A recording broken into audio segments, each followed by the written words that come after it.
गाती हूँ, मैं दोनों स्टार का गाना साथ में मंच पे गाती हूँ। उठा के देख लेना यूट्यूब, नहीं देखे होगे तो। और अगर मैं दिल ना लगा यह भी गाती हूँ ना, तो मैं खेसारी भाई का नाम लेती हूँ। मैं किसी और को नहीं जानती, और भी लड़कियां गाई होंगी तो गाई होंगी सबके साथ।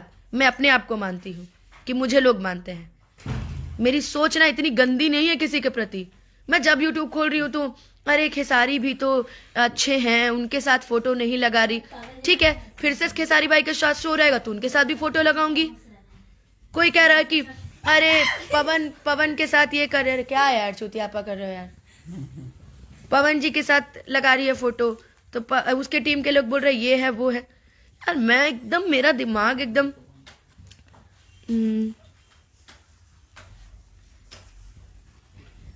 नहीं। प्रिंस जी देखिए, ये बात नहीं है कि लोगों को परेशानी हो रही है लोगों को, लेकिन जिसके साथ गा रही हूँ, मुझे तो देखिए, मैं अगर पवन जी के साथ गा रही हूँ तो मुझे खेसारी जी का भी तो कॉल आना चाहिए था कि अनुपमा तुम गलत कर रही हो, या खेसारी जी के साथ गा रही हो तो पवन जी का कॉल आना चाहिए था कि अनुपमा तुम गलत।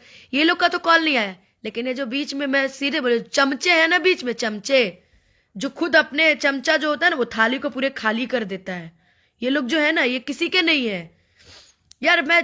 मैं फ्रस्ट्रेट हो गई हूँ ये चीजें सुन सुन के कि पवन जी के साथ गा रहे तो खेसारी जी के सारे। यार सोच बदलो अपनी, कहाँ तुम पड़े हो यार। हमारी भोजपुरी लोग इतना ऊपर तक ले जाने के लिए सोच रहा है कि हमारे पवन जी मेहनत कर रहे हैं, हमारे खेसारी भाई मेहनत कर रहे हैं कि भोजपुरी हमारी आगे जाए, और तुम लोग जातीयता करके मार रहे हो, उसको नीचे ला दे रहे हो। क्यों भाई, और कोई काम नहीं है? हद करते हो यार। और ऐसे लोग ना, कमेंट से मेरे दूर रहना। तुम लोगों ने अगर कमेंट किया ना फालतू अब मेरे मैसेज में या किसी चीज में, तो याद रखना कि मैं तुम्हारे आईडी पे रिपोर्ट करवाऊंगी, याद रखना तुम।